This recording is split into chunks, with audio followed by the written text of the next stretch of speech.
हाँ दोस्तों नमस्कार। और आप देख रहे हैं M2 क्लासेस। तो आइए आज हम लोग चलते हैं क्लास 10th भूगोल। तो आपको पता है कि क्लास 10th भूगोल में है ना, क्लास 10th भूगोल, जी हाँ, क्लास 10th भूगोल में हम लोग चैप्टर 1, चैप्टर है ना, चैप्टर 1 में NCERT के बुक में है भारत संसाधन एवं विकास। तो इसमें हम लोग पिछले क्लास में पढ़ चुके थे सब्जेक्टिव क्वेश्चन आंसर, है ना। तो उसमें हम लोग करीबन कल के क्लास में चलाया गया था, ठीक है। तो कल के क्लास में हम लोग उसमें 1 से लेकर के 30 तक पढ़े थे सब्जेक्टिव वाला, ठीक है। सॉरी 32 गो पढ़े थे हम लोग, हाँ।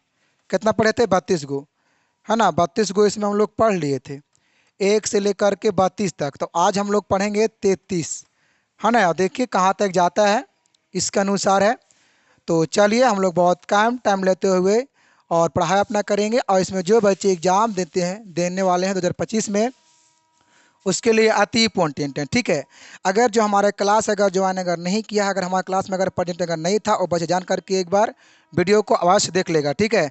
अगर आप देखते हैं तो एक बार क्या रहेगा, देखो किसी भी चीज़ को शुरू से देखना अब एक बीच में से देखना, दोनों में बहुत अंतर हो जाता है ना। इसलिए एक बार जान के घर पे हमारा वीडियो को जरूर देखें, और अगर अच्छा लगे हमारा वीडियो तो लाइक एंड शेयर जरूर करें, है ना। तो चलिए हम लोग चलते हैं, अपन बहुत कम टाइम है और पढ़ना बहुत ज़्यादा है। देखिए, तो अगला प्रश्न कहता है, इसमें 33 से पढ़ना है। कहता है कि भारत में कोयला उत्खनन कब प्रारंभ हुआ। आइए जानते हैं कि कोयला का जो आखिर खनिज है वो आखिर आरंभ कब हुआ, ठीक है। तो कहता है आंसर में है भारत में कोयला का उत्खनन 1774 ईस्वी में शुरू हुआ। शुरू कब हुआ था? 1774 में। परंतु व्यावसायिक स्तर पर उत्पादन 1839 ईस्वी से हो रहा है। देखिए, अगर देखा जाए व्यावसायिक स्तर पर तो शुरू कब से है, मतलब कि उत्पादन कब से हो रहा है, तो 1839 ईस्वी से, ठीक है। और कहता है कि स्वतंत्रता के बाद कोयले के उत्पादन में काफ़ी वृद्धि भी हुई है। जब से हमारा भारत क्या हुआ है, आज़ाद हुआ है, तो उसके बाद क्या हुआ, कोयला के उत्पादन में कुछ काफ़ी वृद्धि भी हुआ है ना। और अभी भारत का स्थान विश्व के कोयला के उत्पादन देश में कैमा है? 8वां। यहाँ देखिए, ये जो आप देख रहे हैं पॉइंट, है ना, ए पॉइंट देखिए ऑब्जेक्टिव पूछा जाएगा आपके बिहार बोर्ड में, ठीक है। ऐसे ऐसे पॉइंट को नोट करेंगे, खाली ताकने का प्रयास नहीं करेंगे। एक पहचान कैसे रहेगा कि हम इतना घंटा में क्या पढ़ें, क्या समझे, वही एक पहचान रहेगा, पहचान के साथ दिमाग भी खुल जाएगा, है ना। तो क्या है कि भारत विश्व में अगर देखा जाए तो भारत के कोयला उत्पादन में कै नंबर पर आता है? 8 पर। कै पर है? 8वां पर, है ना। इसलिए ये वाला एग्जाम में आने की संभावना है प्रश्न को। ऐसे ऐसे प्रश्न बनता है तो लोगों को लगता है कि कहाँ से आता है, किस तरीका से आता है, उसको समझ में नहीं आता है। लेकिन हम लोग को क्या करना है, अगर जहाँ अगर पकड़ा चाहे तो जैसा भी ऑब्जेक्टिव हो उसे छोड़ना बिल्कुल भी नहीं है ना। नोट करके उसको पढ़ते रहना है। जब उसको हम पढ़ेंगे तो तैयारी हो जाएगा सब्जेक्टिव का भी और ऑब्जेक्टिव का भी, ठीक है, दोनों का तैयारियां हो जाएगा। चलिए अब आगे बढ़ा जाए। अगला प्रश्न है, हेलो, अगला प्रश्न में, है ना। चलिए प्रश्न है एल्युमिनियम का उपयोग। देखिए हम लोग पिछले क्लास में पढ़ लिए थे, तांबा का उपयोग हम लोग पढ़े थे और मैग्नीशियम का उपयोग हम लोग पढ़ चुके हैं, तांबा का उपयोग और मैग्नीशियम का उपयोग। अब हम लोग क्या पढ़ने वाले हैं? एल्युमिनियम का उपयोग। आइए एकदम जबरदस्त तरीका से देखिए। इसका उपयोग है, पहला उपयोग है वायुयान के निर्माण में, है ना। वायुयान के निर्माण में एल्युमिनियम का उपयोग किया जाता है ना। अब विद्युत उपकरण को निर्माण में, अब विद्युत उपकरण के निर्माण में किसका उपयोग करते हैं? एल्युमिनियम का उपयोग करते हैं, है ना। तीसरा में है घर साज सजा, मतलब कि साधनों के निर्माण में हम लोग घर को क्या करते हैं, सजाते हैं ना, उसमें हम लोग किसका उपयोग करते हैं? एल्युमिनियम का। फिर है बर्तन बनाने में किसका उपयोग करते हैं? एल्युमिनियम का, ठीक है। और फिर इसमें अगला देखते हैं, है ना, आगे बढ़ रहे हैं, ठीक है। देखिए, है ना, 5 में है, इसमें 5 में कहता है कि सफेद साम रासायनिक, मतलब कि सफेद जो होता है रासायनिक पदार्थ, रासायनिक वस्तु बनाने में इसका उपयोग किया जाता है। किसका उपयोग? एल्युमिनियम का उपयोग कहाँ करते हैं? तो पहला में वायुयान के निर्माण में करते हैं, विद्युत उपकरण के निर्माण में करते हैं, घर को सजाने में करते हैं, और बर्तन को बनाने में करते हैं, और सफेद रासायनिक वस्तु को बनाने में एल्युमिनियम का उपयोग किया जाता है। ठीक है, चलिए अब आगे बढ़ा जाए। अगला प्रश्न अब देखिए, कहता है कि भारत के किन भागों में नदी डेल्टा का विकास, जो कि मैंने कल ही बताया था इसके बारे में। ठीक है, कल की भी क्लास में हम लोग चर्चा किए थे कि भारत के किन भागों में नदी डेल्टा का विकास हुआ है, नदी डेल्टा का विकास हुआ है पूछ रहा है। अब यहाँ का मृदा की क्या विशेषता है, तो आइए जानते हैं आखिर वहाँ के मिट्टी का क्या क्वालिटी है ना, वो हम लोग जानते हैं। तो कहता है कि भारत के, है ना जी, पूर्वी तटीय भाग है होगा। ठीक है, कहता है भारत के पूर्वी तटीय भाग में नदी डेल्टा का विकास हुआ है। देखिए यहाँ से आता है ऑब्जेक्टिव में, आता है कि भारत में नदी डेल्टा का विकास हुआ है, आता है ये वाला ऑब्जेक्टिव में, यहाँ से ऑब्जेक्टिव में वाला आता है। ठीक है, देखिए किस तरीके से आएगा, देखिए ऐसे आएगा कि भारत में नदी डेल्टा का विकास हुआ है, वहाँ देल रहेगा उत्तरी तटीय, पूर्वी तटीय, पश्चिमी तटीय कि दक्षिणी तटीय। तो क्या बोलेंगे, क्या होगा आंसर में, पूर्वी तटीय। तो वो आपका आंसर में सही तब होगा जब ध्यान से सही ढंग से सुन पाएंगे, बात करेंगे तो फिर कभी नहीं सुनिएगा, और जो सुनिएगा वही समझिएगा। या तो हमारा बात सुन लीजिए, चाहे तो अपना दोस्तों की बात सुन लीजिए। ठीक है, इसलिए यहाँ ध्यान देना है। ठीक है, अगर गलत लगे तो बोलिएगा, है ना, अगर गलत बोल रहे होंगे तो। कहता है इसमें क्या, यहाँ पे कुछ नहीं है। कहता तटीय मैदान स्थित महानदी गोदावरी, कृष्णा, कावेरी नदियों द्वारा निर्मित डेल्टा जलोढ़ मिट्टी के क्षेत्र है। ये सब किसका क्षेत्र है, जलोढ़ मिट्टी का। कहता है कि यहाँ की मृदा बालू, सिल्ट, मृत्तिका के विभिन्न अनुपात से निर्मित है। यहाँ जो मिट्टी है से अनेक प्रकार के अनुपात से कोची है, निर्माण हुआ है। कहता है कि इस रंग का धुंधला से, हटाओ, कहता है कि रंग धुंधला से लेकर ललीमा लिए हुए भूरे रंग का होता है। ये कैसा होता है, भूरे रंग का होता है। और यह उपजाऊ मिट्टी है। कौन, जलोढ़ मिट्टी की बात कर रहा है ना, जलोढ़ मिट्टी की बात कर रहा है। जलोढ़ मिट्टी कैसा मिट्टी है, उपजाऊ मिट्टी है। इसमें धान, गेहूँ, मक्का को हम क्या करते हैं, इसमें कृषि करते हैं। आपको बताए थे कि जलोढ़ मिट्टी जो होता है वो दो भागों में बटा है। जलोढ़ मिट्टी कितने भागों में बटा है, दो भागों में, एक खादर अवेक, एक खादर अवेक। देखिए आप लोग बोलने का प्रयास जरूर करें, जो बोलेगा दिमाग में वही सुनेगा, कान के माध्यम से दिमाग में जाएगा। ठीक है, तो हम क्या बोल रहे हैं कि जलोढ़ मिट्टी कितने होते हैं, दो होते हैं, एक खादर और एक बागर। जबकि खादर मिट्टी को हम लोग बोलते हैं नवीन मिट्टी। क्या बोलते हैं इसको, नवीन मिट्टी। और हम लोग बोलते हैं बागर को पुरानी मिट्टी। जबकि ऑब्जेक्टिव में वाला भी आया है, अब पूछ भी सकता है ना, ये कोनो भारी बात नहीं है। ठीक है, तो इसलिए याद रखेंगे इसको भी। ठीक है, अब चलिए हम लोग चलते हैं अगला प्रश्न की ओर।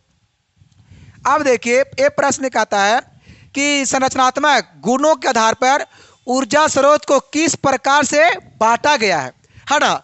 तो कहता है कि संरचनात्मक गुणों के आधार पर ऊर्जा के दो स्रोत है। ऊर्जा का स्रोत है, एक जैविक ऊर्जा और एक अजैविक ऊर्जा। कहता है कि मानव प्राणी शक्ति को जैविक ऊर्जा के अंतर्गत में आता है ना। जैविक ऊर्जा मतलब जो जीव जंतु में आ जाता है उर्ला, है ना। देखिए मानव प्राणी की शक्ति को जैविक तथा जल शक्ति, और यहाँ खाली शक्ति लिखा है, आदि को क्या कहते हैं, अजैव ऊर्जा। क्या क्या, हाँ पवन या शक्ति जोड़ दीजिएगा, पवन। देखिए जल शक्ति या पवन शक्ति ये कौन सी ऊर्जा है, अजैव ऊर्जा है। कौन ऊर्जा है, लेकिन मानव और जीव जंतु जो है वो कौन ऊर्जा है, जैव ऊर्जा है। ठीक है, जैविक, हाँ वही जैव ऊर्जा है। कहता है कि जैविक अजैविक ऊर्जा शक्ति के स्रोत से अंतर्गत आता है। मतलब कि जल शक्ति, पवन शक्ति सब किसके अंतर्गत में आता है, अजैविक ऊर्जा के अंतर्गत। और मनुष्य और प्राणी जो है, मतलब जीव जंतु जो किस में आता है, जैविक ऊर्जा के अंतर्गत आता है। कोई दिक्कत किसी प्रकार से नहीं, खाली ध्यान देना है। ठीक है, अब आगे बढ़ रहे हैं। अब देखिए इसमें कहता है कि हॉट स्पॉट्स के निर्धारण की मुख्य शर्तें क्या है। तो कहता है कि इसके निर्धारण की मुख्य शर्तें है। तो पहला शर्त है कि देशज प्रजातियां की संख्या का निर्धारण ऐसी प्रजातियां जो अन्य और कहीं नहीं पाई जाती है। मतलब कि जो अन्य और कहीं नहीं पाई जाती है, अन्य और कहीं नहीं पाई जाती है। हाँ विदेशी दूसरा तो है ही हो, विदेशी प्रजाति का मतलब कुछ हो गया, दूसरा है वो देसी यहाँ लिखल है, देशज। देशज कहने का मतलब कि मेरा ही देश वाला है। अच्छा सॉरी, देशज यहाँ लिखा है ना, हमको लग रहा है अथी लिखा है देशज, लेकिन ठीक है देशज। देशज कहने का मतलब कि हमारा ही देश का ही बात कर रहा है। और इसमें कहता है कि अधिवास पास पर अतिक्रमण की सीमा निर्धारित करना है। देखिए अधिवास पास पर क्या करना है कि अतिक्रमण की सीमा को निर्धारित करना है। इसमें दो गो को याद रखेंगे, ठीक है। अब आगे बढ़ा जाए। अब इसमें कहता है कि भारत के किन किन क्षेत्रों में पवन ऊर्जा के लिए अनुकूलन परिस्थितियां है। तो इसमें कहता है कि पवन ऊर्जा, अभी हम लोग पढ़े थे थोड़ा पवन ऊर्जा के बारे में, ठीक है। पवन ऊर्जा के विकास हेतु निम्नलिखित राज्यों में अनुकूलन परिस्थितियां है। तो कौन कौन राज्य में है, तो याद रखना है राजस्थान, गुजरात, महाराष्ट्र, कर्नाटक और तमिलनाडु। पवन ऊर्जा का कहाँ कहाँ, राजस्थान, तमिलनाडु और फिर क्या है कर्नाटक और महाराष्ट्र, ठीक है। इसको याद रखना है। अगला प्रश्न है, अगला प्रश्न है ना। देखिए अगला प्रश्न है सागर सम्राट क्या है। ये प्रश्न बहुत जरूरी है। देखिए सागर सम्राट कितना छोटा प्रश्न है, लग रहा है बौनापन नियन देखने में, है ना। कहता है कि सागर सम्राट मुंबई हाई पेट्रोलियम उत्खनन क्षेत्र में कार्यरत एक जलयान है जो समुद्री क्षेत्रों में जल के भीतर तेल कूप की खुदाई का कार्य करता है। कार्य कहाँ करता है, तो समुद्र के क्षेत्र में कोची में कार्य करता तो जो जल के भीतर तेल कूप की खुदाई का ये कार्य करता है। तेल कूप को कुछ करता है, खुदाई करता है, ठीक है। कौन, सागर। इसको नाम है सागर सम्राट क्या है ना। तो सागर सम्राट देखिए यहाँ खुद लिखा है कि सागर सम्राट मुंबई हाई पेट्रोलियम उत्खनन क्षेत्रों में कार्यरत एक जलयान है ना। क्या जलयान है जो कि समुद्री क्षेत्र में जल के भीतर तेल कूप को खुदाई करने का एक काम करता है, ठीक है। चलिए आगे बढ़ा जाए। अगला प्रश्न में है, कहता है कि ताप शक्ति क्यों कुछ लिखल है, क्यों समाप्य संसाधन है। समाप्य मतलब कि समाप्त इसका होगा, इन मतलब कि अंत ये कर रहा है, ठीक है। कहता है कि ताप शक्ति का स्रोत कोयला है। देखिए ताप शक्ति का स्रोत है तो क्या है, कोयला। याद रखेंगे ताप शक्ति का स्रोत क्या है, ताप शक्ति का स्रोत क्या है, कोयला। कहता है कोयला का निर्माण लंबी अवधि में जटिल प्रक्रिया द्वारा होता है। सही बात है ना, क्योंकि कोयला का निर्माण होने में लाखों वर्ष लग जाता है। कहता है कि देखो लिखा है ना, लिखा है जिसमें लाखों करोड़ों वर्ष लग जाता है।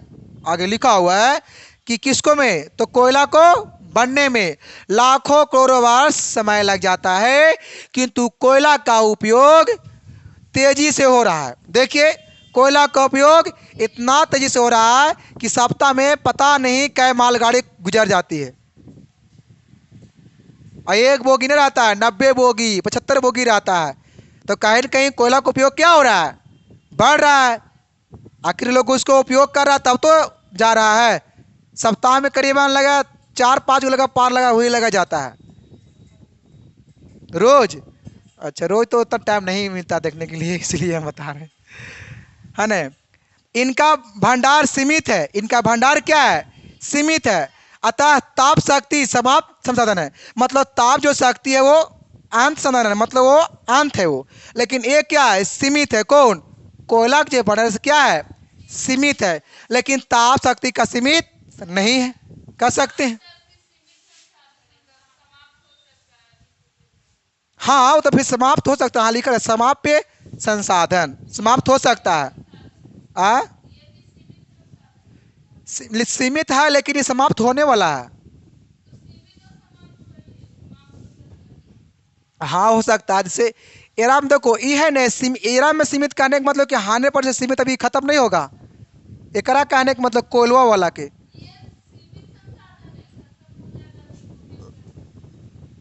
हाँ, अधिक उपयोग करने से कुछ होगा, खत्म होगा, लेकिन एक तरीका से सीमित है, लेकिन यहाँ पर क्या ना समाप्त है, इतना खड़े जान लेंगे। चलो ठीक है, समाप्त वहाँ लिखा हुआ है, समाप्त समाधान। अब आगे बढ़ते हैं, ठीक है। अब देखिए इसमें क्या कहता है, निम्नलिखित नदी घाटी परियोजना, सुबह हम लोग पढ़े थे, है ना। निम्नलिखित नदी घाटी परियोजना किन किन राज्य में अवस्थित है ना। हीराकुड हम लोग सुबह ही पढ़े हैं, ठीक है। हीराकुड, तुंगभद्रा और रिहंद, ठीक है। तो कहता है परियोजना अवस्थित वाले राज्य, देखिए हीराकुंड कौन राज्य में है, उड़ीसा में है। हीराकुंड कौन राज्य में है, उड़ीसा में है। और हीराकुंड किस नदी पर है, तो बोलना है महानदी पर। ये देखिए नोट वाला पॉइंट होता है ये सब, ठीक है। कौन नदी पर है, कौन नदी पर है।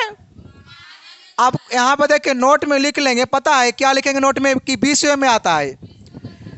हाँ, 20वें का सबसे लंबा नदी है। यहाँ पे नोट में लिख लेंगे बाबू, नोट में क्या लिखेंगे कि 20वें के ऑब्जेक्टिव में है, दोनों हम लोग को करना है क्लियर, ठीक है ना। 20वें के सबसे, 20वें का सबसे जी लंबा बांध कौन है, हीराकुंड बांध। हीराकुंड बांध, अगर बात इसके की लंबाई का, इसका लंबाई जो है वो है 4801 मीटर, 1 मीटर 4801 मीटर। किसका इतना लंबाई है, हीराकुंड का, ठीक है। अब आइए जानते हैं कि तुंगभद्रा जो है इसे किस राज्य में है, आंध्र प्रदेश में, है ना। देखिए इसमें आता है कि दक्षिणी भारत के सबसे बड़ा बांध है ना। ये देखिए नोट में आता है, यहाँ पे ये आता है नोट में कि भारत में, है ना जी, भारत में, भारत के, ऐसे आएगा, ऐसे आएगा। हाँ, दक्षिणी, दक्षिणी भारत के, दक्षिणी भारत के सबसे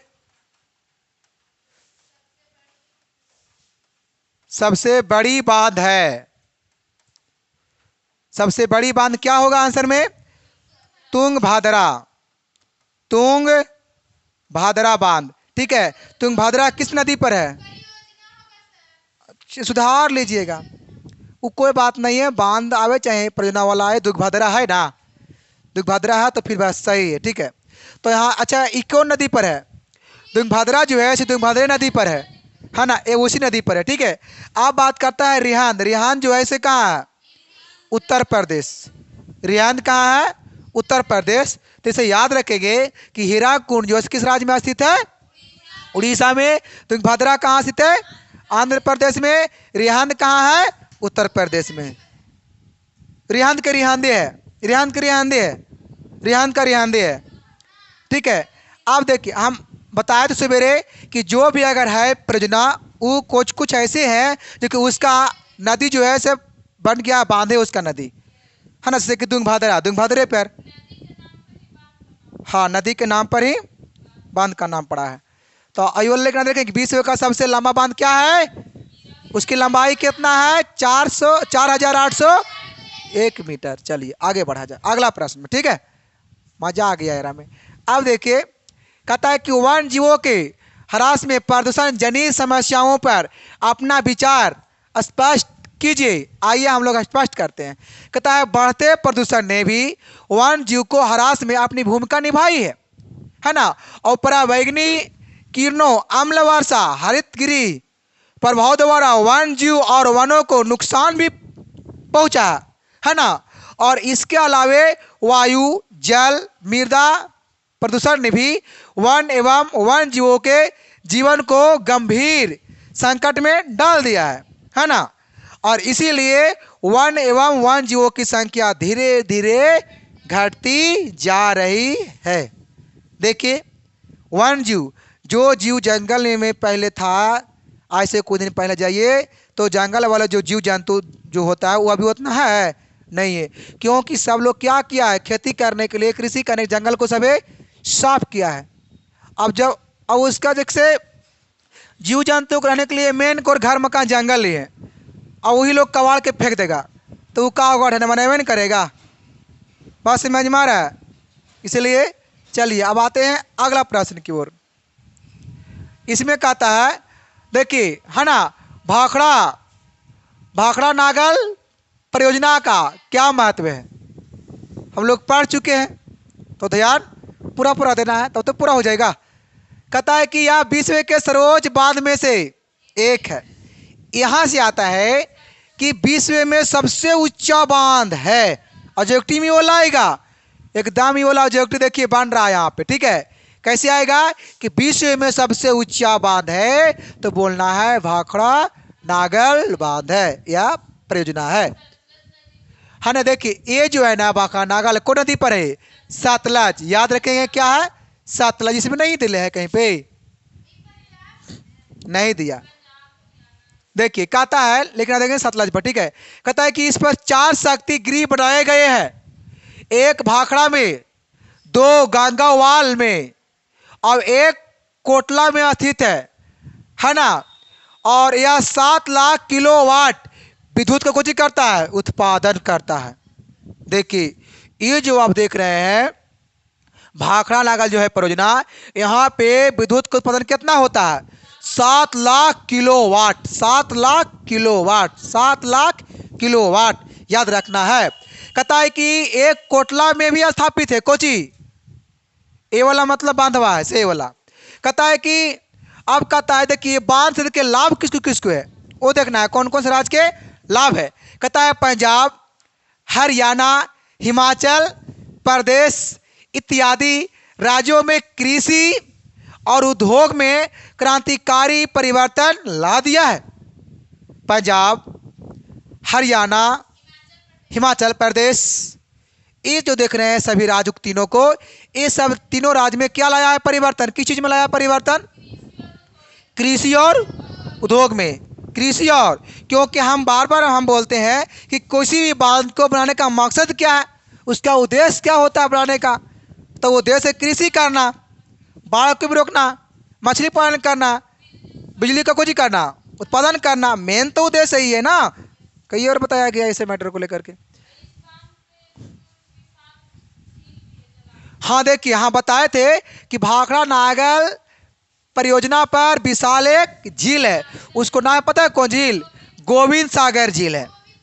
गोविंद सागर ऐसे आएगा कि गोविंद सागर झील किस परियोजना पे स्थित है, ऐसे आएगा बिहार बोर्ड में प्रश्न। तो क्या बोलना है? भाखड़ा नागल परियोजना पे क्या स्थित है? गोविंद सागर झील स्थित है।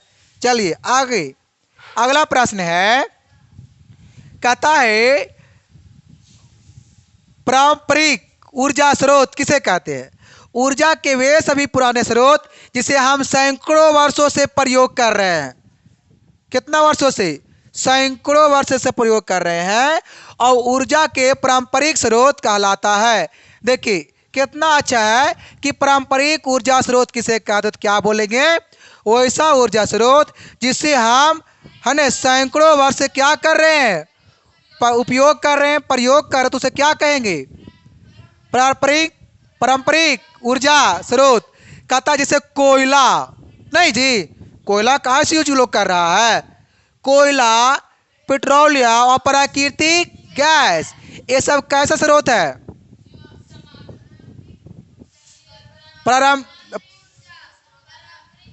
पारंपरिक ऊर्जा स्रोत। कहता है कि इसे जीवाश्म ईंधन के नाम से भी जाना जाता है तथा एक क्या है? समाप्य संसाधन है। ठीक है, चलिए अब अगला प्रश्न। कोई दिक्कत है? नहीं। चलिए है ना, इसमें कहता है कि 10 लुप्त होने वाले पशु पक्षियों का नाम लिखे। कितना मस्त प्रश्न आया है ना। देखिए ये लिख देना कौन भारी बात नहीं है, ठीक है, लेकिन लिखेगा वही जो जानता है ना, बाकी तो फिर बहुत उसके लिए मुश्किल है ना।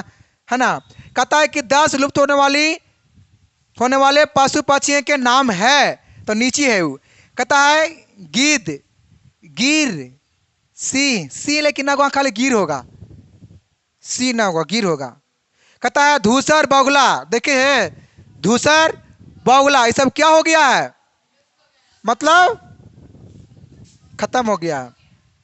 पर्वतीय बटेर, है ना, हरा सागर, कछुआ, लाल पांडा, लाल पांडा, और भारतीय कुरंग, और फिर सारंग, और सफेद सारस, और कृष्णा सारस, ये सब कहीं न कहीं क्या है, पांछिक नाम है। ऐसा लग रहा होगा किसी को ये सब क्या नाम है, पांछिक नाम कुछ और है सर, लेकिन पहले पहले सुन रहे हैं सर, इसलिए वैसा लग रहा है ना। अब देखिए इतना पढ़ा दिए, एक बार आप पढ़ लिए, जब इसको जो दोबारा जब पढ़िएगा तो फिर आपको सवाल नहीं उठेगा कि क्या पढ़ा रहे, फिर आपको पता रहेगा कि नहीं पंछी का नाम है। ठीक है, हो गया, क्या गो 10 गो हो गया। अब आइए अगला प्रश्न में है, हाँ चूना पत्थर का उपयोग क्या, चूना पत्थर का उपयोग कहाँ कहाँ करते हैं। चूना पत्थर एक महत्वपूर्ण खनिज संसाधन है, इसका 76% उपयोग सीमेंट उद्योग में होता है।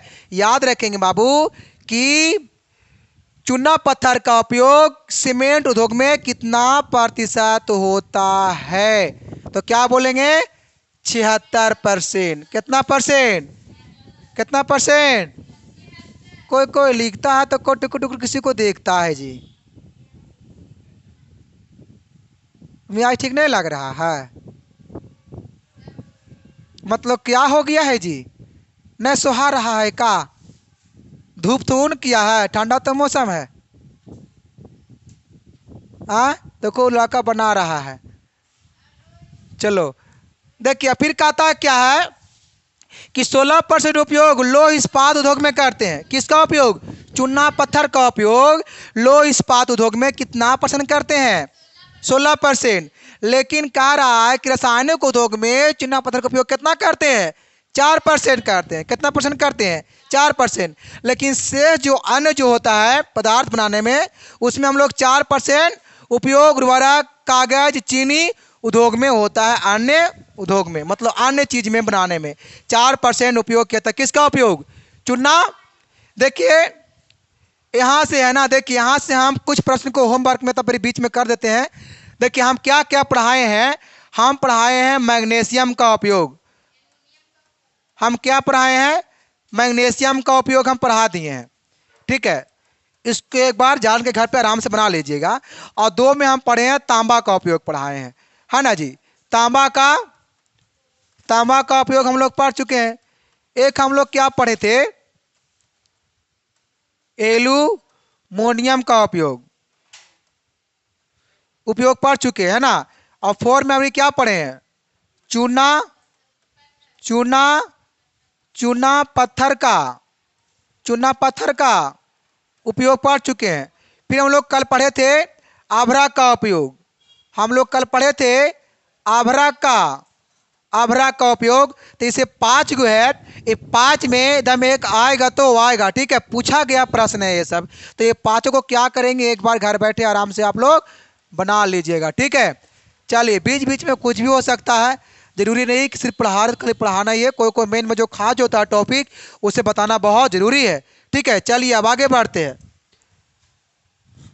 अब कहता है परमाणु शक्ति किन किन खनिजों से प्राप्त होती है, परमाणु जो शक्ति है वो किस किस खनिज से प्राप्त होता है।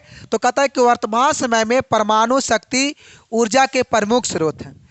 परमाणु शक्ति जो है से ऊर्जा के प्रमुख स्रोत है, और यह विभिन्न खनिजों से प्राप्त होता है, और जिसे इल्मेनाइट, अच्छा जिसमें इल्माइट और वैनेडियम, एंटीमनी और ग्रेफाइट, यूरेनियम, मोनोजाइट आदि आणविक खनिज प्रमुख है ना। ये सब क्या है, एक तरीके से खनिज है जो कि प्रमुख है ना, आणविक खनिज। अब आइए अगला प्रश्न में कहता है, हाँ देखिए ये वाला आ चुका है प्रश्न, है ना। देखिए VVI प्रश्न है ये वाला, है ना। कहता है कैंसर रोग के उपचार में वन का क्या योगदान रहा, है ना। कैंसर रोग के उपचार में वन का क्या योगदान रहा, क्या योगदान है। कहता है कि हिमालय, यव, जो चीड़ के प्रकार का एक सदाबहार वृक्ष है ना। चीड़ के प्रकार क्या है? चीड़ है। चीड़ के प्रकार एक सदाबहार क्या है? वृक्ष है, जो कि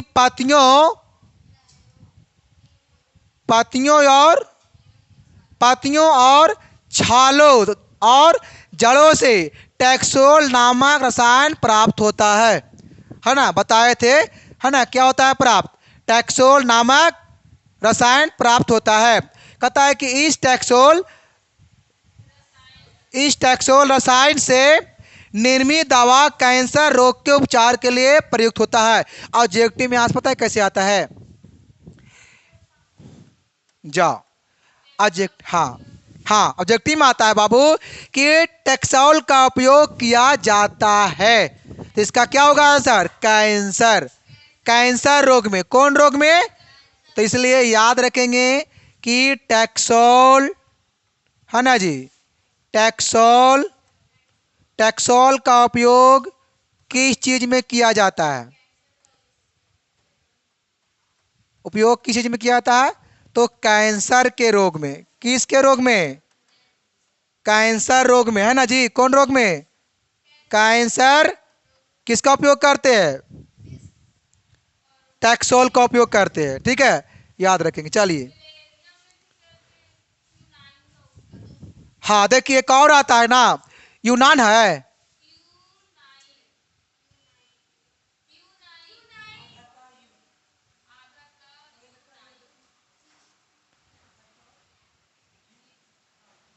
Q9।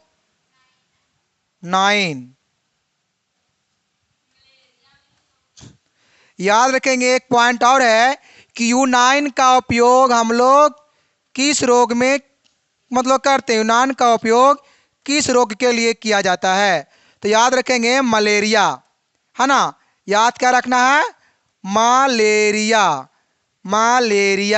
ठीक है, आपको इस तरीका से बहुत सारा मिलेगा ऑब्जेक्टिव। ठीक है, मलेरिया याद रखना। ठीक है, तो अब इसमें क्या है? इसीलिए कैंसर रोग के उपचार में वन का महत्वपूर्ण योगदान रहा। देखिए, यही वजह से टैक्सोल का उपयोग किस रोग में किया जा रहा है? कैंसर में। इसका जंगल का मेन योगदान यही रहा, है ना। लिखा है ना कि कैंसर रोग के उपचार के वन का महत्वपूर्ण योगदान रहा, मतलब जंगल का मेन योगदान यही रहा। अगला प्रश्न, हाँ देखिए अब इसमें क्या है? प्रश्न है जल विद्युत उत्पादन में कि कौन कौन से मुख्य कारक है। आइए जानते हैं कि जल विद्युत उत्पादन के कौन कौन से मुख्य कारक है। तो जल विद्युत उत्पादन के प्रमुख कारक निम्न है। पहला कारक है लगातार बहती हुई जल का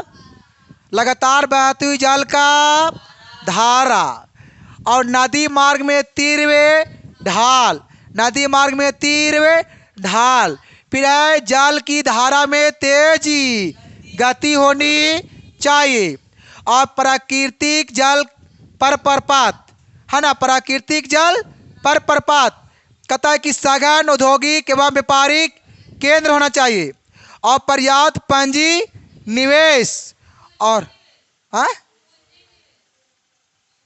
पूंजी हम पूंजी पढ़ दिए थे, नहीं पूंजी होगा। पर्याप्त पूंजी निवेश यहाँ दिख रहा है। हाँ, कहता है ना कि परिवहन के साधन भी होना चाहिए, है ना। नहीं दिख रहा होगा ये वाला। देखिए एक और है लास्ट में, कहता है कि प्राविधिक ज्ञान और अमर ऊर्जा स्रोत का अभाव, है ना। अमर ऊर्जा स्रोत का कुछ होना चाहिए अभाव। ये सब करने पर क्या होता है? जल विद्युत उत्पादन के मतलब कि सब कारक है ना। इसके उत्पादन के सब कारक है। अब आइए अगला प्रश्न में बढ़ते हैं, है ना। देखिए इसमें है कि भारत की सबसे बड़ी नदी घाटी परियोजना कौन है? हम लोग पढ़ चुके हैं हम लोग कि भारत के सबसे बड़ी नदी घाटी परियोजना कौन है। एकदम यहाँ से ही एगो धरा रहा है, एकदम ऑब्जेक्टिव यहाँ से प्रश्न है एगो। देखिए है तो याद रखेंगे इसे। ठीक है, कहता है कि यह किस नदी पर है। यहाँ भी एक प्रश्न है कि ये जो है परियोजना तो किस नदी पर है। अब कहता है कि इससे किस क्षेत्र का आर्थिक विकास हुआ है ना। तो आइए जानते हैं। कहता है कि भारत की सबसे बड़ी नदी घाटी परियोजना भाखड़ा नागल परियोजना है। देखिए यहाँ से, जो कि किस पर स्थित है, कौन नदी पर, सतलज नदी पर। यहाँ देखिए दो गो है ऑब्जेक्टिव है, ठीक है। ऑब्जेक्टिव कितना है इसमें, दो गो है कि भारत का सबसे बड़ी नदी घाटी परियोजना है। तो क्या बोलेंगे, भाखड़ा नागल परियोजना। तो आप बताइए कि भाखड़ा नागल परियोजना किस नदी पर स्थित है। अगर कोई पूछेगा कि भारत के सबसे बड़ी नदी घाटी परियोजना किस नदी पर स्थित है, तो क्या बोलेंगे, सतलज नदी पर स्थित है ना। कहता है कि इस परियोजना से पंजाब, हरियाणा, दिल्ली, उत्तराखंड, उत्तर प्रदेश, हिमाचल प्रदेश, राजस्थान, जम्मू कश्मीर राज्य को लाभ मिला है। सुबह से शाम तक थोड़ा सा फायदा हो रहा होगा, है ना। इसलिए कहता है कि इससे कृषि और उद्योग में क्रांतिकारी का कुछ आया है, परिवर्तन आया है। अब इस परियोजना से 15 लाख हेक्टेयर भूमि की सिंचाई कर देश में हरित क्रांति लाने में मदद मिला है।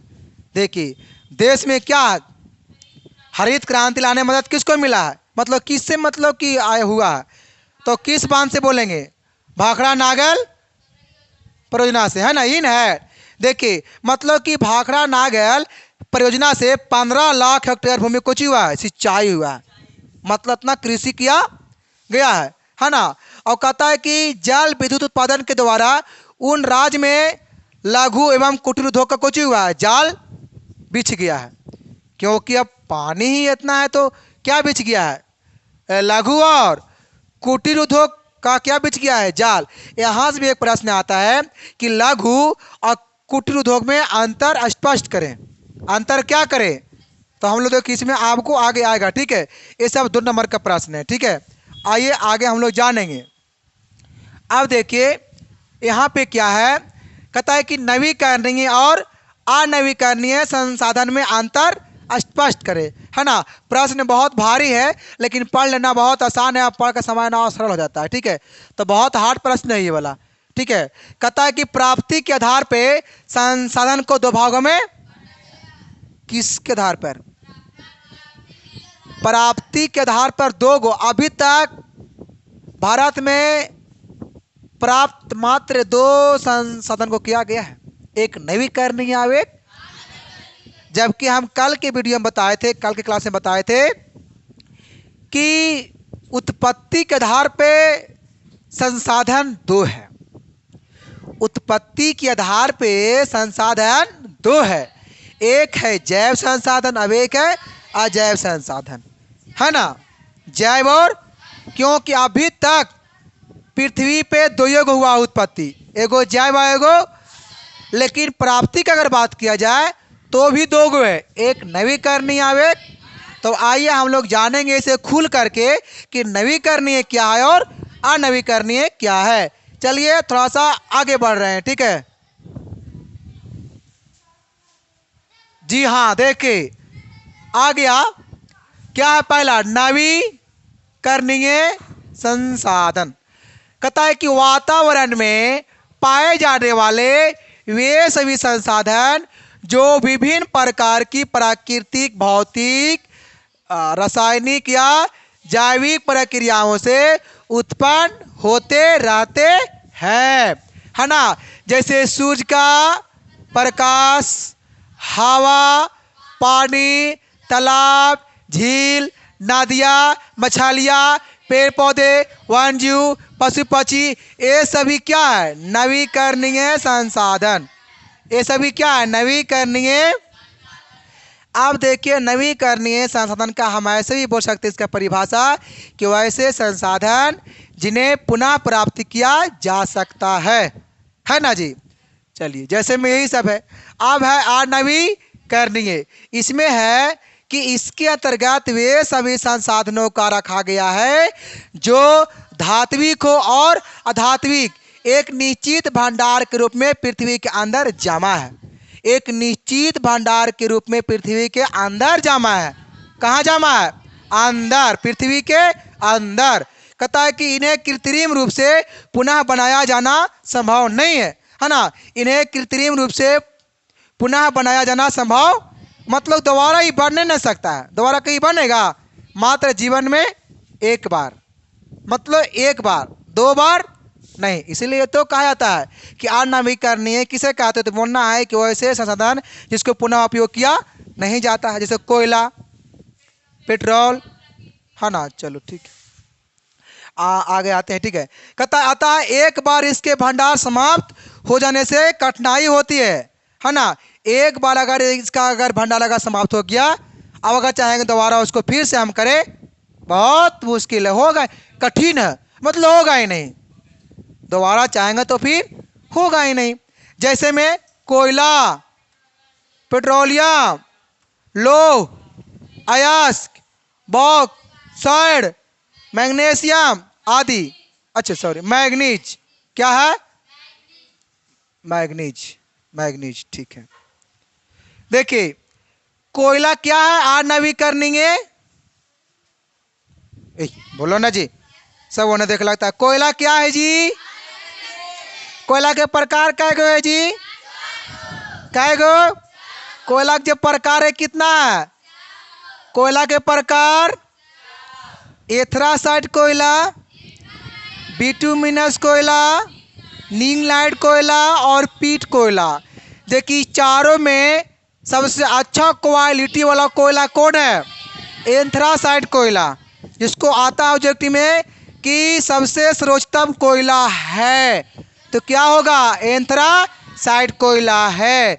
एंथ्रासाइट कोयला में कार्बन की मात्रा 80 से 85% पाया जाता है और पीट में नगण्य, हाँ वही 80 से 85 भी मतलब अधिक है ना।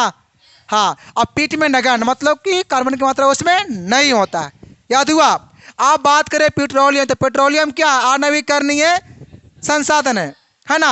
आप बात करते हैं लो अयस्क, लो अयस्क कितने होते हैं? तो लो अयस्क 4 होते हैं।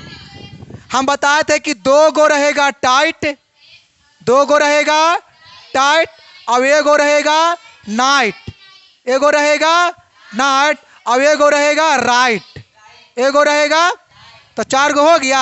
आप देखिए देखो टाइट क्या रहेगा?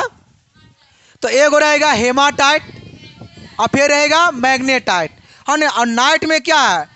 लिमोनाइट, और राइट में क्या है? सीडेराइट। क्या है? सीडे। 4 गो है ना। हेलो, लोहा के क्या गो है प्रकार? 4 गो, हेमाटाइट, मैग्नेटाइट, सीडेराइट, लिमोनाइट, हो गया। कितने बताए थे? 4, है ना। अब देखिए बॉक्साइड जो है वो किसका अयस्क है? एल्युमिनियम का अयस्क है। क्या हो? बॉक्साइड आता है ये वाला कि एल्युमिनियम का अयस्क है, तो क्या होगा? बॉक्साइड, है ना। एक बात क्या करता है? मैंगनीज। जबकि यहाँ से पूछेगा कि मैंगनीज का उपयोग क्या है, सब्जेक्टिव में बोला आएगा प्लस 2 नंबर में, ठीक है। तो जो कि आपको यहाँ होमवर्क में दिए हैं और प्लस में पढ़ाए भी हैं, जिसका छूट गया जिनका देख सकता है घर बैठे वीडियो को, ठीक है। अब इसमें कहता है कि ये अनवीकरणीय संसाधन के अंतर्गत में आता है। ये सब जो देख रहे हैं, कोयला, पेट्रोल, लोहा अयस्क, बॉक्साइड, मैग्नीशियम, ये सब क्या है? अनवीकरणीय आता है, ठीक है। चलो आगे बढ़ा जाए अगला प्रश्न की ओर। यस, देखिए कहता है कि 1 एगो के फेल हो गया, 50 वाला के एगो गया, कितना आ गया? यहाँ देखिए एगो के फेल हुआ, अभी आप फेल होगा। कहता है कि वन महोत्सव और बाघ परियोजना क्या है, ठीक है। तो कहता है कि वन महोत्सव वन संरक्षण और वन विकास की दिशा में उठाया गया एक महत्वपूर्ण कदम है। इसमें प्रतिवर्ष नए वन लगाए जाते हैं, इसमें प्रतिवर्ष नए वन लगाए जाते हैं और 1952 ईस्वी से प्रत्येक वर्ष वन महोत्सव मनाया जाता है। याद रखेंगे ये वाला बात को लेकर के कि वन महोत्सव है ना, मतलब कि मनाया कब, मतलब गया था, मतलब इसका शुरुआत कब हुआ था? तो 1900, नोट में इसको लिखना है, ठीक है, आगे पीछे सबको बीचो वाला। कहता है कि गोष्ठियां होती है और इसमें वन के महत्व पे चर्चा की जाती है और वन के महत्व पे चर्चा की जाती है और विचार विमर्श किया जाता है और आगे की योजना बनाई जाती है। और बाघ परियोजना बाघ जैसे महत्वपूर्ण वन जीव की सुरक्षा और वृद्धि के लिए बनाई गई योजना है। और इसके अंतर्गत 27 बाघ अभयारण्य है। जैसे उत्तराखंड में कार्बेट अभयारण्य है। यहां से ऑब्जेक्टिव में आता है कि कार्बेट अभयारण्य किस राज्य में स्थित है, तो क्या बोलेंगे उत्तराखंड में। और बेतला अभयारण्य किस राज्य में है, तो बोलेंगे झारखंड में। क्या बोलेंगे झारखंड में। फिर है मध्य प्रदेश में क्या है कान्हा, कान्हा अभयारण्य किस राज्य में स्थित है, तो क्या बोलेंगे मध्य प्रदेश में। और नंदन कानन किस राज्य में है, उड़ीसा में अभयारण्य देखिए बनाए गए हैं, जिसका परिणाम यह हुआ है कि दिनों दिन बाघ की संख्या में वृद्धि होने लगी है, अच्छा परिणाम मिलने लगा है। यहां से देखिए ऑब्जेक्टिव क्या है, इसको लिख लेंगे कि कार्बेट अभयारण्य किस राज्य में है, उत्तराखंड में। और बेतला किस राज्य में है, तो उत्तराखंड में। और कान्हा अभयारण्य जो है, अच्छा सॉरी, बेतला कहाँ है, झारखंड में है ना। और कान्हा है मध्य प्रदेश में। और नंदन कानन कहाँ है, तो उड़ीसा में। 1 2 3 4 याद रखेंगे, ठीक है। चलिए आगे बढ़ रहे हैं। आइए देखिए आ गया है मेन प्रश्न, है ना जी। देखिए क्या है, सौर ऊर्जा का उत्पादन कैसे होता है। सूर्य से आने वाली किरणें जब फोटोवोल्टाइक सेलों पर जब पड़ती है तो सूर्य की किरणें ऊर्जा में परिवर्तन हो जाती है, जिसे कुछ कहते हैं सौर ऊर्जा कहते हैं। और कम लागत में अधिक ऊर्जा प्राप्त करने का एक अनोखा साधन है। अब भारत के पश्चिमी भाग गुजरात और राजस्थान में सौर ऊर्जा का अपार संभावनाएं है ना। सौर ऊर्जा की संभावनाएं कहाँ कहाँ है, कौन राज्य में है, तो भारत के पश्चिमी भाग में। भारत के पश्चिमी भाग में 2 राज्य है, एक गुजरात अब एक राजस्थान। एक कौन है राज्य, देखो राजस्थान, लेकिन बार बार लेकिन आता है, हर चीज में फेमस लगता है, कहाँ नहीं आता है ना, राजस्थान। आ गया कि आगे बढ़ेंगे, ठीक है। अगला प्रश्न को हम लोग चल रहे हैं, ठीक है। चलिए देखिए, है ना अगला प्रश्न है ना। देखिए इसमें औलाद हुआ जी भारत के पश्चिमी भाग में गुजरात और राजस्थान में क्या है, सौर ऊर्जा का अपार संभावनाएं है ना। चलिए इसको याद रखना है, ठीक है। कौन भाग की बात कर रहा है, पश्चिमी भाग। मजा आता है ना कभी कभी, हमारा पढ़ाने आता है ना, इसलिए कोई कोई भूल जाता होगा तो याद करवा देते हैं। देखिए आने प्रश्न है आगे, भारत में नदियों के प्रदूषण के कारणों का वर्णन कीजिए। भारत में प्राय नगर एवं कल कारखाने नदियों के किनारे अवस्थित है। कल कारखाने कहाँ स्थित है, और होना भी क्यों नहीं होना चाहिए, नहीं को बोला होना चाहिए, इसलिए हम बोले क्यों। अब बोले जरूरी, तो बोला जरूरी है, चलो नहीं। उससे क्या होता है, नदी का पानी खराब हो जाता है, मतलब कि प्रदूषित हो जाता है नदी का पानी, उपयोग लायक फिर होता नहीं है ना। कहता है इन नागरों के गंदे जल कल कारखानों के कचरों को पर्याय नदियों में ही गिरा दिया जाता है। जितना भी है ये सब कल कारखाना वाला कचरा सब कहाँ जाता है, नदी में। कहता है साथ ही कृषि में उपयोग किए जाने वाले रासायनिक उर्वरक कीटनाशकों को जल में मिल जाने के कारण भी नदियां का जल कोची हो जाता है, प्रदूषित। तो ठीक बात है, इसलिए कल कारखाने नदियों के किनारे में होना नहीं चाहिए बच्चों, ठीक है। आगे बढ़ते हैं। हाँ ये देखिए मजा आ जाएगा, इसमें क्या कहता है ना। प्रश्न बहुत लॉलीपॉप प्रश्न है, देखते हैं लाल लाल लिखल है। कहता है भौतिक गुणों के आधार पर मिट्टी को कितने वर्गों में बांटा गया है। भौतिक गुण के आधार पे मिट्टी को कितने वर्गों में बांटा गया है। और गंगा मैदान में किस प्रकार की मिट्टी पाई? कौन सी मैदान की बात किया? गंगा। आइए जानते हैं। भौतिक गुण के आधार पर मिट्टी को निम्न 3 वर्गों में बांटा गया है। कितना वर्ग बांटा गया है? 3 वर्गों में। सबसे हल्का प्रश्न है ये वाला, जो कि हम लोग 8वां 7वां में ही पढ़ते हैं, भूगोल व भूकुआ में हम पढ़ाए होंगे, है ना कभी। तो काची है, पहला में है बलुई मिट्टी, चिकनी मिट्टी होता है, दोमट मिट्टी। कौन मिट्टी होता है? दोमट मिट्टी। कहता है कि इसमें पंख की अपेक्षा बालू की प्रतिशत अधिक होता है ना। पंख उंख यहाँ कुछ नहीं होगा, यहाँ पता है इसमें पंख कुछ लिखा है, इसमें पंख की अपेक्षा बालू का प्रतिशत अधिक होता है। देखिए आप ये सब हटाइए, आंख सब मूंद दीजिए, है ना। जरूरी नहीं है कुछ रटना है, रटना बिल्कुल नहीं, समझना है। देखिए बाबू, क्वेश्चन में ही आंसर है ना, ज़्यादा परेशान नहीं होना है, ठीक है। बलुई मिट्टी कहने का मतलब हो गया कि वैसा मिट्टी जिसमें बालू की मात्रा हो, उसे क्या कहेंगे? बलुई मिट्टी कहेंगे। सीधी सी आंसर जानना है, ठीक है। हम बार बार कहते हैं कि आपको हम जो इतना यहाँ पढ़ाते हैं, जरूरी नहीं किसी को एग्जाम को वहाँ छाप देना है, नहीं छापना, उसी को छापना ही नहीं है, लिखना वो वाला पॉइंट को जिसको जो आप समझे पॉइंट को लिखना उसी को है। रट्टा मार के जाओगे ना तो वहाँ घट्टा पहुँचा देगा, फिर रट्टा नहीं मार के जाना है।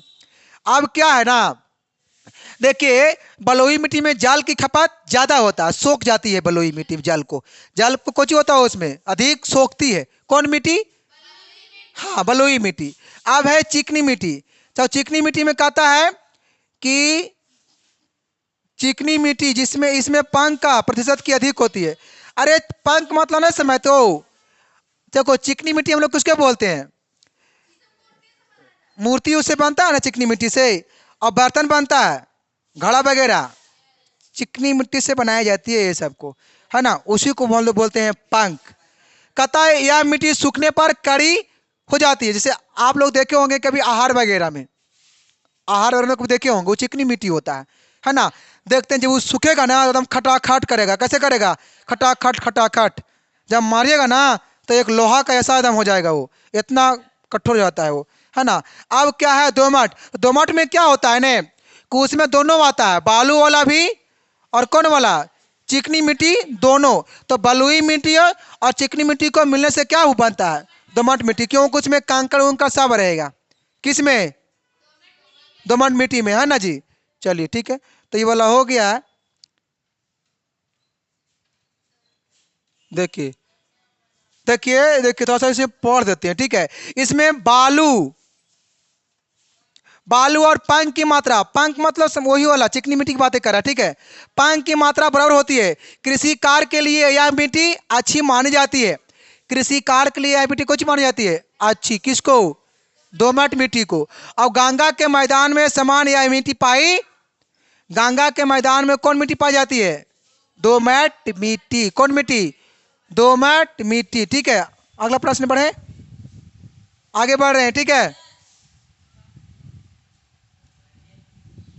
हाँ आ गया। देखो बहुत मस्त प्रश्न है ये। क्या है ये? क्या है? मुंबई हाय तेल उत्पादन क्षेत्र का परिचय देना है। कुछ ही करना है, किसको परिचय देना है? मुंबई हाई तेल उत्पादन क्षेत्र का परिचय। कहता है कि 1973 में बंबई मतलब मुंबई द्वीप के निकट अरब सागर में सागर तेल का शोधन जी क्या होगा? शोधन कर तेल निकाला गया है। याद रखेंगे यहाँ सब्जेक्ट में एक बात, चाहे तो उसको लिख सकते हैं कि मुंबई में अरब सागर के निकट, है ना, तेल का शोधन कर तेल तो कुछ सागर था। हाँ हाँ सही बात है, तेल नहीं होगा यहाँ, सागर होगा, सुधार लीजिएगा। हाँ हाँ, तुम झुपती है कहा था तुम? आ समझ में आया जी? नहीं नहीं, लो हमें भुला गए अब, कितना तो चल गया। हाँ हाँ कोची होता है, ताल का वेधन कर तेल कोची क्या था उसको निकाला जाता है। अब यह तेल क्षेत्र मुंबई हाई के नाम से प्रसिद्ध है, जो समुद्र तट से 115 किलोमीटर की दूरी पर है। ऐसे सब कहा जाता है जी, अरे दूरी पर है। अब यहाँ सागर सम्राट नामक जल मंच बनाया गया है। कहाँ बनाया गया है, यही वाला बात को रखना है कि सागर सम्राट नामक जल मंच कहाँ स्थित है, तो क्या बोलेंगे, मुंबई में, जिससे तेल की खुदाई में सुविधा मिलती है। तेल की खुदाई में कुछ मिलती है, सुविधा मिलती है। अब यह महाराष्ट्र का एकमात्र तेल उत्पादक केंद्र है। कौन, मुंबई है। इसने 1974 से तेल उत्पादन शुरू किया। देखिए मुंबई में तेल उत्पादन का शुरू कब हुआ था, 1974 से। और आज भारत के सर्वाधिक तेल उत्पादन क्षेत्र यही है। इसीलिए तेलवा किने से आता है, इन्हें से आता है, कभी नहीं इधर से कभी क्रॉस करता है ना, इधर से ही आता है तेल, देखिएगा कभी भी। मतलब ऐसी उन्हें मारता, हिलोरा मारते आता है। हाँ हाँ, तो लेकिन कच्चा रहता है मटेरियल, है ना। तो यहाँ से आएगा कि भारत में सबसे अधिक तेल उत्पादक है, मतलब कहाँ है, तो क्या बोलेंगे, मुंबई। मुंबई क्या बोलेंगे, इसको नोट में लिख लीजिएगा। अगला प्रश्न है,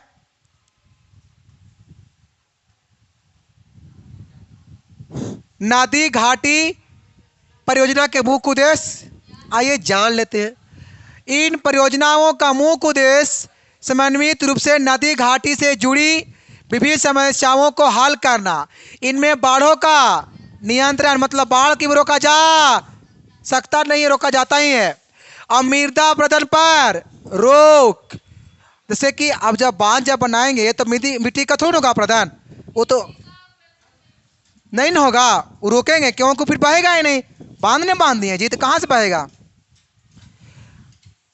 आपको जी सिंचाई और पीने के लिए पानी, सिंचाई और पीने के लिए पानी, है ना। देखो इसमें कोई पूजा वगैरह कर रहा है तो थोड़ा उसे जगाने का प्रयास करेंगे, ठीक है, क्योंकि हम बहुत काम से पढ़ा रहे हैं। कहता उद्योगों और गांव और नागरों के जल विद्युत उत्पादन और अंतःस्थलीय जल परिवहन और कई अन्य सुविधाएं जैसे मनोरंजन, वन्य जीव संरक्षण और मत्स्य के लिए विकास क्या है, शामिल है। देखिए हम बार बार कहते हैं, आप लोग रात में उतना पढ़ाई नहीं कीजिए, ज़्यादा पढ़ने से दिन में कुछ ही होइएगा, नींद मारिएगा।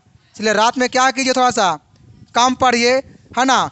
ऐसे पता नहीं आप लोग पढ़ते हैं कि झूठ मूठ जा करके अर्घ देते हैं, कौन जानता है ना। चलिए अगला प्रश्न को पढ़ा जाए, ठीक है। वो लग रहा होगा अरे क्या हो रहा है। चलिए अभयारण्य क्या है जान लिया जाए, चलो जान लिया जाए।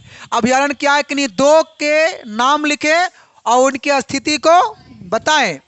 कहता है कि वन्य प्राणियों को संरक्षित रखने के लिए उन्हें भविष्य में लुप्त होने से बचाने के लिए सरकारी स्तर पर कई प्रकार के प्रयास किए गए हैं, लेकिन किस पर, सरकारी पर। उनमें एक वन्य जीव अभयारण्य स्थापित किया गया है, जिसमें सक्षम पदाधिकारी की अनुमति के बिना किसी भी किसी भी पक्षी या पशु को मारना, शिकार करना, पकड़ना वर्जित होता है। आप देखिए अगर कोई जंगल से अगर भटक गया कोई जानवर, सामान्य की बाघ, या एक बार पाठक गोयल ने मारा गया था नदी के किनारे जेबरा को, नहीं जेबरा था, जेबरा था उस समय, भाला से उसको मारा गया था। बगल में थाना में बगल में थाना था, पूरा पुलिस चलाया था और फिर सब भाग गया था। लेकिन मारना क्या है, देखो यहाँ लिखल है कि नहीं, चलो वर्जित है पकड़ना उसे। अब उसे पकड़ नहीं सकते हैं, लेकिन कितना लोग गधावा को पकड़ कर हारवा में जोतता है, तो गधा खुद होता है इसलिए लगा वैसे करता है ना। अगर पुलिस देख लेगा तो पकड़ के और उसी जोत देगा जैसे गदावा जोत रहा है ना। और शिकार करना भी क्या है, सब वर्जित है। भारतवर्ष में कुल 513 अभयारण्य स्थित है। याद रखेंगे इस बात को लेकर के कि भारत में देखिए यहाँ से है ना, यहाँ से ऑब्जेक्टिव में आने लायक प्रश्न है जी कि भारत में कुल कितने अभयारण्य स्थित है, मतलब कि स्थापित किया गया है, तो 513। कहता है कि जिसमें असम राज्य का काजीरंगा काजीरंगा अभयारण्य किस राज्य में है, असम में है। किस राज्य में है, असम में। और अरुणाचल प्रदेश में जो है वह है नामदाफा। महत्वपूर्ण देखो, एगो नामदाफा वही है अभयारण्य है। से किस राज्य में है, अरुणाचल प्रदेश में। हाँ बोलिए। मानस वाला भी है, ये तो लिख लेंगे यहाँ पर। ये मानस भी कहाँ है, मानस अभयारण्य किस राज्य में है। देखिए अगर आपको जो चीज़ अगर जब भी अगर याद अगर आप पॉइंट के अनुसार तो बोलिए, नहीं बोलने से बोलिए, बोलने से क्या होता है ना, रिपीट होता है एक बार, और रिपीट होने से कईयों लोग सीख जाता है। जरूरी है उसे निकालना, ठीक है ना। रखने से कोई ज़रूरत है उसे सर जगह रखने से कोनो चीज़ वाके, है ना। चलिए आगे बढ़ा जाए। लो, पृथ्वी को नीला ग्रह की संज्ञा क्यों दी। पृथ्वी को नीला ग्रह क्यों कहा जाता है जी, तो क्योंकि पृथ्वी पर जल की मात्रा अधिक में कितना है, 71%। लेकिन पता है सुबह वाला फायदा लेकिन कर रहा है, सुबह वाला फायदा कर रहा है ना। आओ आगे करेगा। कहता है देखो, यार आइए किया है देखो, है ने, हम देखो नहीं करते हैं वैसे थोड़ा थोड़ा याद रहता है। पृथ्वी के 71% भाग पर जल की उपस्थिति के कारण अंतरिक्ष से नीले रंग की दिखलाई पड़ता है। देखो अंतरिक्ष से देखने पर पृथ्वी कैसा दिखता है, अंतरिक्ष से देखने पर पृथ्वी कैसा दिखता है, क्यों। देखिए इस बात को भी समझ, देख रहा है तो कहाँ से देख रहा है, नीला अगर दिख रहा है तो कैसे दिख रहा है ना। तो याद रखेंगे बाबू इस बात को लेकर के कि पृथ्वी को नीला ग्रह इसलिए कहा जाता है क्योंकि पृथ्वी पे 71% जल की मात्रा है और अंतरिक्ष से देखने पर पृथ्वी नीला दिखता है।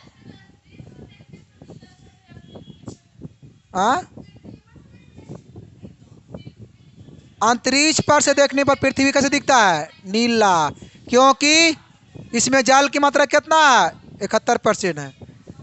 चलिए हाँ ना, यही कारण से नीला कोची होता है, नीला ग्रह दिखता है। चलिए अगला प्रश्न। नहीं एक और 60 पूरा कर देते हैं। हाँ देखिए, हेलो ध्यान दीजिए, आप लोग के भी थोड़ा सा ज़्यादा कुछ हो रहा होगा। कहता है क्या, लास्ट प्रश्न है, वन्य विनाश के 2 मुख्य कारकों का उल्लेख करें। वन्य विनाश के 2 मुख्य कारकों का उल्लेख करना है। लग रहा होगा अब है न, वन्य विनाश के 2 मुख्य, पहला है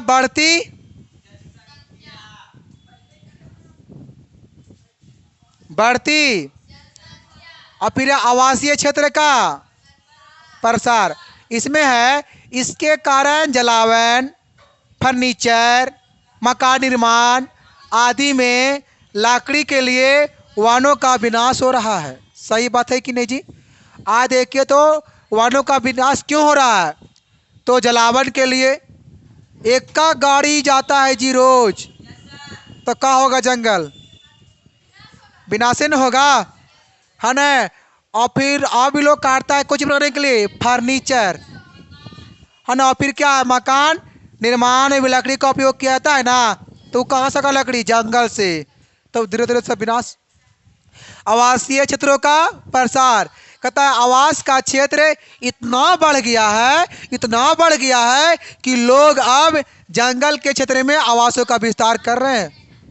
जनसंख्या कुछ ही मतलब बढ़ गया है। आवास का, आवास मतलब रहन सहन की जो जगह से कुछ हो गया है, बढ़ गया है ना। चलिए